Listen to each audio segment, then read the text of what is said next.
दैनिक Chhattisgarh channel देखना शुरू कर चुके हैं आप और छत्तीसगढ़ प्रदेश की आज की तमाम सभी महत्वपूर्ण बड़ी खबरों की शुरुआत जय जोहार और नमस्कार के साथ। छत्तीसगढ़ के 17 जिले ऐसे हैं जहां ग्रामीणों को मालिकाना हक दिया जाएगा, जहां प्रधानमंत्री मोदी 57 लाख अधिकार अभिलेखों का वितरण करने वाले हैं। प्रधानमंत्री मोदी की वर्चुअली उपस्थिति में 27 दिसंबर यानी आज के दिन छत्तीसगढ़ के तमाम 10 जिलों में स्वामित्व योजना के अंतर्गत ग्रामीण आबादी वाले क्षेत्रों में ग्रामीण रहवासियों को मालिकाना हक देने के साथ ही रिकॉर्ड ऑफ राइट्स प्रदान किया जाएगा, जहां प्रधानमंत्री मोदी स्वामित्व योजना के अंतर्गत पूरे देश में 57 लाख से अधिक संपत्ति कार्ड का वितरण करने वाले हैं, जिसमें छत्तीसगढ़ के 17 जिलों के 50,000 से अधिक संपत्ति मालिकों के भूमि संबंधी रिकॉर्ड्स भी शामिल हैं।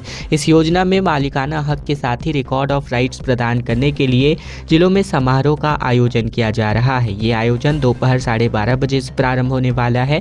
मुख्यमंत्री विष्णुदेव साय धमतरी में आयोजित समारोह में शामिल होंगे और इसी प्रकार उप मुख्यमंत्री अरुण साव कोरबा, उप मुख्यमंत्री विजय शर्मा दुर्ग, जबकि कृषि मंत्री रामविचार नेताम बलरामपुर रामानुजगंज, खाद्य मंत्री दयालदास बघेल महासमुंद, वही वन मंत्री केदार कश्यप राजनांदगांव, उद्योग मंत्री लखनलाल देवांगन कबीरधाम, जबकि स्वास्थ्य मंत्री श्याम बिहारी जायसवाल बलौदाबाजार भाटापारा, जबकि वित्त मंत्री ओपी चौधरी सरगुजा और महिला एवं बाल विकास विभाग मंत्री लक्ष्मी राजवाड़े सूरजपुर में आयोजित कार्यक्रम में शामिल होंगी। इसके अलावा अन्य 7 जिलों के लिए कोंडागांव, खैरागढ़, छुईखदान, गंडई, साथ ही गरियाबंद, जांजगीर चांपा, बालोद, मोहला मानपुर, अंबागढ़ चौकी और सक्ती में भी स्वामित्व कार्डों का वितरण यहां पर संपन्न होने जा रहा है। छत्तीसगढ़ में 1 लाख महिलाएं साफ पानी मिल रहा है या फिर नहीं, इसकी ट्रेनिंग लेने वाली हैं। प्रदेश भर में ट्रेनिंग देकर के 58,000 नए जल मितान तैयार करने के लिए सरकार अब योजनाबद्ध है। सरकार जो है ग्रामीण जल आपूर्ति के लिए infrastructure management, maintenance of water quality monitoring के लिए वर्कफोर्स तैयार कर रही है। जल जीवन मिशन के अंतर्गत किए जा रहे इस काम के लिए 58,000 युवाओं को ट्रेनिंग देकर जल मितान के रूप में तैयार किया जाएगा। दरअसल राज्य सरकार इन युवाओं को प्लम्बिंग, इलेक्ट्रिकल, सोलर और आरओ रिपेयरिंग की ट्रेनिंग देकर स्वरोजगार देने की योजना पर काम कर रही है। गांवों में पानी की गुणवत्ताओं पर नजर रखने का जिम्मा महिलाओं को दिया जा रहा है और इसके अंतर्गत हर गांव में कम से कम 5 महिलाओं की तैनाती की जा रही है, जो पानी की जांच के साथ ही जलकर यानी कि वाटर टैक्स जमा करने के लिए लोगों को प्रेरित करेंगी। इस काम के लिए प्रदेश के 19,000 गाँवों से 1,09,000 महिलाएं चुनी गई हैं। पायलट प्रोजेक्ट के रूप में इस योजना को सफल बनाने के बाद अब इसे प्रदेश स्तर पर लागू किया जा रहा है। राज्य भर में तकरीबन 13,000 युवाओं को पहले ही ट्रेनिंग दी जा चुकी है। आने वाले समय में 71,000 युवा जल मितान के रूप में अपनी सेवाएं देंगे। बता दें कि जल जीवन मिशन के प्रभावी क्रियान्वयन को जोड़ने के लिए राज्य सरकार ने ये तरीका अपनाया है। नए साल से पहले छत्तीसगढ़ में बारिश और ओले का अलर्ट जारी किया गया है, जहां रायपुर, बिलासपुर, दुर्ग, बस्तर, सरगुजा संभाग में जो है बारिश होने की संभावना हल्की नजर आ रही है और एक बार फिर से कड़ाके की ठंड की वापसी हो सकती है इस बारिश के बाद। छत्तीसगढ़ में नए साल के पहले जिलों में 27 और 28 दिसंबर को ओले और बारिश का अलर्ट जारी किया गया है। रायपुर, बिलासपुर, सरगुजा, दुर्ग और बस्तर संभाग के जिलों में हल्की से लेकर मध्यम स्तर की वर्षा की संभावना है। वहीं बंगाल में बने सिस्टम के असर की वजह से बारिश की स्थितियां यहां पर बनती नजर आ रही हैं। आने वाले 4 दिनों तक न्यूनतम तापमान में हालांकि कोई विशेष परिवर्तन होने के आसार नहीं है। 31 दिसंबर से न्यूनतम तापमान में गिरावट का दौर शुरू होगा और इसके बाद कड़ाके की ठंड एक बार फिर से देखने को मिलेगी, जबकि प्रदेश में सबसे ठंडा स्थान अंबिकापुर है, जहां 11 डिग्री सेल्सियस तापमान रिकॉर्ड किया गया है। और अगर बस्तर संभाग की बात करें तो बारिश के कारण दिन का पारा सामान्य से कम हो चुका है, जहां बुधवार को जगदलपुर में अधिकतम तापमान 19.6 डिग्री था, जो कि सामान्य से 8.5 डिग्री कम था। तो वहीं रात का तापमान 17.5 डिग्री के आसपास बना हुआ है। इसके अलावा रायपुर में नमी के कारण रात का तापमान सामान्य से अधिक हो चुका है और इस वजह से ठंड में थोड़ी बहुत राहत भी है। वहीं बीते दिन अगर बात करें तो बादल छाए रहने की वजह से दिन का पारा सामान्य से कम नजर आ रहा है और आने वाले दिनों में यहाँ पर बारिश के बाद एक बार फिर से ठंड में बढ़ोतरी देखने को मिलेगी। हफ्ते भर में ही कीमतों में 30 रुपए तक की बढ़ोतरी कर दी गई सीमेंट कंपनियों ने, जहां मध्य प्रदेश और झारखंड से भी महंगी सीमेंट अब छत्तीसगढ़ में मिल रही है, जबकि सीमेंट की फैक्ट्रियां छत्तीसगढ़ में बहुत ज़्यादा तादाद में हैं। दरअसल छत्तीसगढ़ में सीमेंट की कीमतों को लेकर के राजधानी समेत राज्य भर में एक बार फिर से विवाद शुरू हो चुका है। पिछले एक हफ्ते से सीमेंट की कीमत 30 रुपए तक बढ़ा दी गई है, तो वहीं रविवार को खुले बाजार में सीमेंट की कीमत 320 से लेकर 330 रुपए तक बिकी। थोक में यही कीमत 280 से लेकर के 300 रुपए तक है, यानी एक साथ बड़ी संख्या में सीमेंट लेने पर भी लोगों को राहत नहीं मिल पा रही है। सीमेंट कंपनियों का कहना है कि ट्रांसपोर्टेशन का खर्चा बढ़ने की वजह से सीमेंट की कीमतें बढ़ानी पड़ रही हैं। अभी मध्य प्रदेश और छत्तीसगढ़ में झारखंड में माफ कीजिएगा ज़्यादा महंगी सीमेंट छत्तीसगढ़ में बिक रही है। बड़े राज्यों में सीमेंट की कीमत कम कर दी गई है, लेकिन छत्तीसगढ़ में कीमतें बढ़ाई जा रही हैं। चौंकाने वाली बात यह है कि राज्य सरकार का भी इस पर कोई नियंत्रण नहीं है। बार बार की चेतावनी के बावजूद कंपनी बेखौफ होकर के कीमतें बढ़ाने को मजबूर है। वित्तीय साल की शुरुआत में यानी अप्रैल से ही सीमेंट की कीमतों में लगातार बढ़ोतरी देखी जा रही है। शुरुआत में ही एक साथ 50 रुपए कीमत बढ़ाने पर जमकर विवाद हुआ था, और इतना ही नहीं, बारिश के सीजन में जब डिमांड आधे से भी कम हो गई थी उस समय भी सीमेंट की कीमतों को बढ़ाया गया था। सितंबर के पहले हफ्ते से लोगों को सीमेंट 50 रुपए प्रति बोरी महंगा मिलने लग गया था। इसके अलावा बात करें बढ़ती कीमतों को लेकर तो लगातार विरोध होने के बाद अक्टूबर में 20 से 30 रुपए तक की कीमतों में कटौती करी गई, लेकिन एक बार फिर से अब 30 रुपए वापस से बढ़ा दिया गया है, जिसको लेकर अब देखना ये होगा कि सरकार इस पर अपना क्या रुख जाहिर करती है। छत्तीसगढ़ में अब आचार संहिता 7 जनवरी के बाद लगने वाली है, लेकिन एक बार फिर से आरक्षण की प्रक्रिया जनवरी में होगी। इस बीच नए मंत्रियों का शपथ भी यहां पर संभव हो सकता है। छत्तीसगढ़ में निकाय चुनाव अब नए साल में ही होंगे। 27 दिसंबर को होने वाली आरक्षण की प्रक्रिया की तारीखों को आगे बढ़ा दिया गया है, और अब नए साल में ये प्रक्रिया 7 जनवरी 2025 को होगी। इसका मतलब आचार संहिता भी 7 जनवरी के बाद से ही लगने की संभावना है। नगरीय निकाय और पंचायत चुनाव को लेकर आचार संहिता लगनी है। ऐसे में अचानक आरक्षण की प्रक्रियाओं की तारीखों में बदलाव किया गया।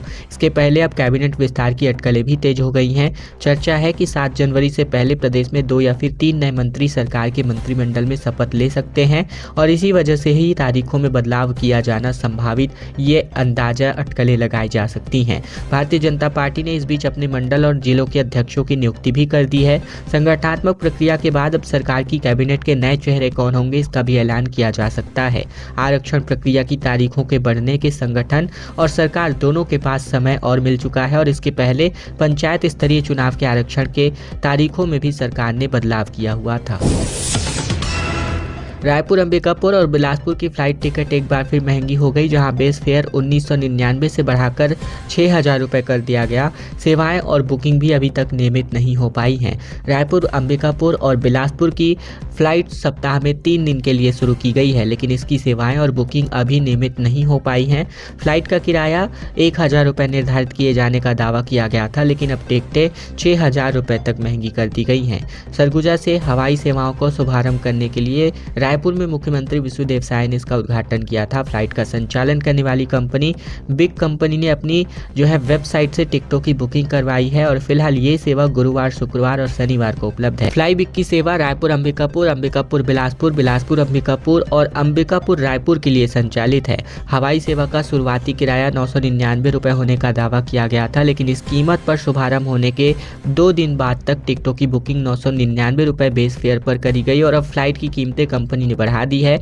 नजदीकी दिनों की फ्लाइट का बेस फेयर 1999 रुपये ऑफर किया जा रहा है। वहीं कम सीटें बचने पर बेस फेयर 5000 रुपये से लेकर 6000 रुपये तक कंपनीज ऑफर कर रही हैं। इसके पहले 1 महीने बाद ही टिकटों की शुरुआती कीमत 999 ऑफर की जा रही है।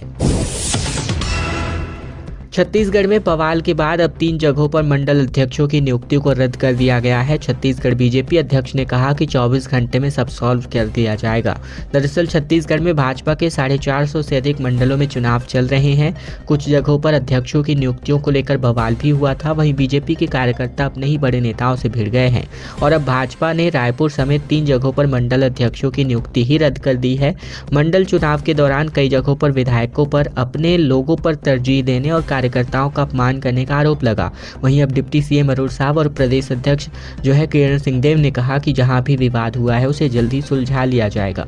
30 तारीख तक का समय है और तय समय पर घोषणा भी कर दिया जाएगा। इसके अलावा बात करें तो रायपुर, गरियाबंद और गौरेला पिंडरा मरवाही, ये 3 जगह ऐसे हैं जहां पर जमकर बवाल हुआ था और जमकर के लात घूंसे चलने तक की नौबत आ गई थी। माना मंडल के अध्यक्ष के चुनाव के दौरान बीजेपी प्रदेश कार्यालय में जमकर हंगामा हुआ था, तो वही गरियाबंद के झाखरपारा में उमाशंकर को मंडल अध्यक्ष बनाए जाने पर भगवानों बेहरो का नाम भी घोषित कर दिया गया था। इसके अलावा जीपीएम में भी मरवाही दक्षिण मंडल से चुनाव हुआ था, जहां हेमचंद मरावी को मंडल अध्यक्ष चुनने पर बाकी दावेदारों को नकारने का आरोप लगाया गया था।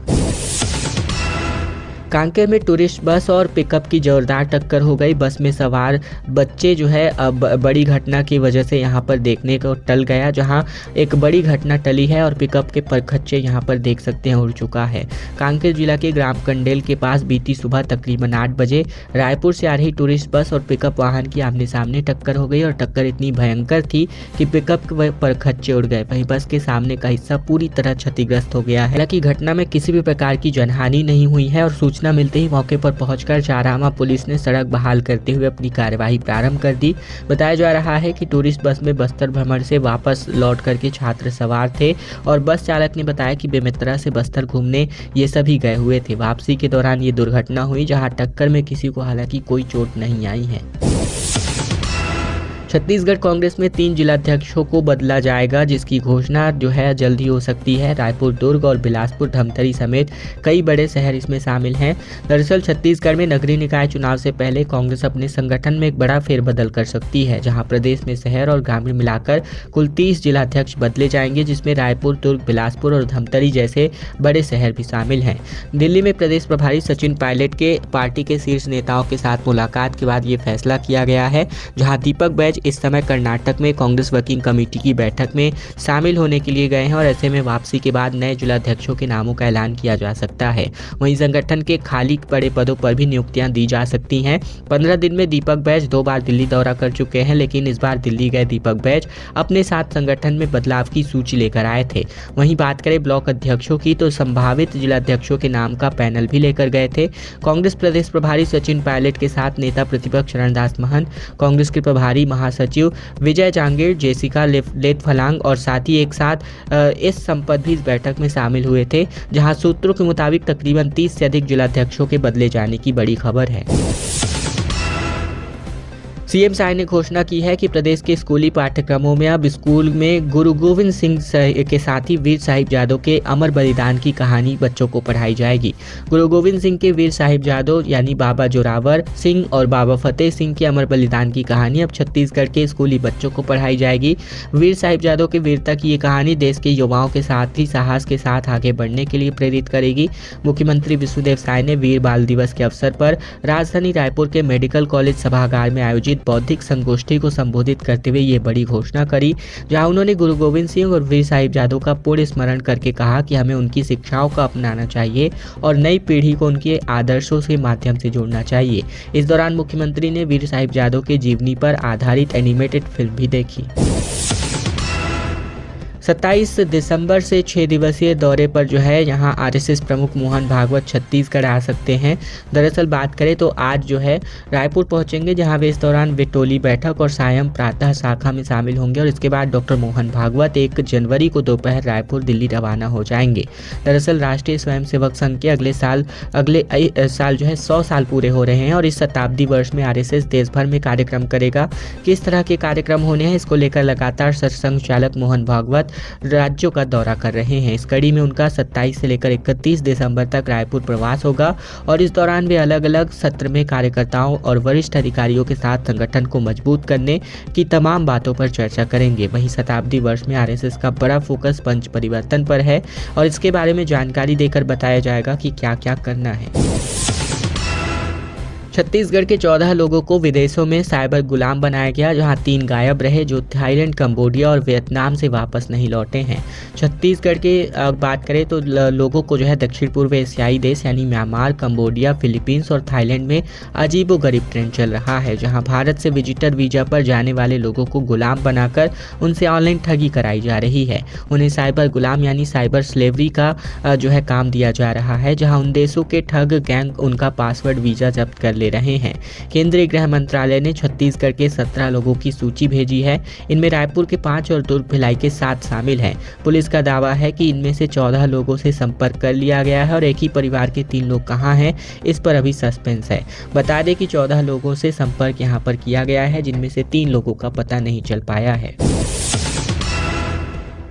रायपुर के जुलूस में तलवार लहराई गई, जहां चाकू पकड़कर रील्स बनाते नाबालिग नजर आए। सोशल मीडिया पर गालियों के साथ इसको अपलोड किया गया और पुलिस इस पर कोई भी एक्शन नहीं लेती नजर आ रही है। छत्तीसगढ़ के रायपुर में तलवार लहराते जुलूस का एक वीडियो सामने आया है। धरसीवा इलाके के सांकरा के पास डीजे की धुन पर हथियारों के साथ युवाओं की टोली ने शक्ति प्रदर्शन किया है। 5 से 6 युवक तलवार, चाकू और कटार जैसे हथियार लेकर लहराते कैमरे में रील्स बनाए और फिर उसे सोशल मीडिया पर अपलोड कर दिया और ये अब वीडियो जमकर वायरल है। वायरल वीडियो में देखा जा सकता है कि ये जुलूस धरसीवा थाना क्षेत्र के सांकरा गांव में निकाला गया था, जिसमें महिलाएं, बच्चे समेत सैकड़ों लोग इस जुलूस में शामिल हुए थे। इस जुलूस के बहाने कुछ असामाजिक तत्वों ने सड़क पर जमकर हथियारों की नुमाइश की और ये तलवार जैसे खतरनाक हथियारों से हाथों को इधर से उधर लहरा रहे थे, जिससे किसी अनहोनी की आशंकाएं भी बनी हुई थी। कोंडागांव की जूडो खिलाड़ी को राष्ट्रपति ने सम्मानित किया। हेमवती को प्रधानमंत्री राष्ट्रीय बाल पुरस्कार से सम्मानित किया गया। दरअसल बात करें तो छत्तीसगढ़ में कोंडागांव की राष्ट्रीय जूडो खिलाड़ी हेमवती नाग को राष्ट्रपति द्रौपदी मुर्मू ने प्रधानमंत्री राष्ट्रीय बाल पुरस्कार से सम्मानित किया। भारत तिब्बत सीमा पुलिस यानी ITBP द्वारा जूडो प्रशिक्षण केंद्र में प्रशिक्षण प्राप्त हेमवती को विभिन्न स्तर की प्रतियोगिताओं में बेहतरीन प्रदर्शन करने के लिए ये सम्मान दिया गया है। बता दें कि ITBP के गाइडलाइंस के अनुसार और साथ ही सेनानी की 41वीं वाहिनी की कोशिशों से जिले के इस तरह से खेल प्रशिक्षण कार्यक्रम वाहिनी स्तर पर लगातार चलाए जा रहे हैं।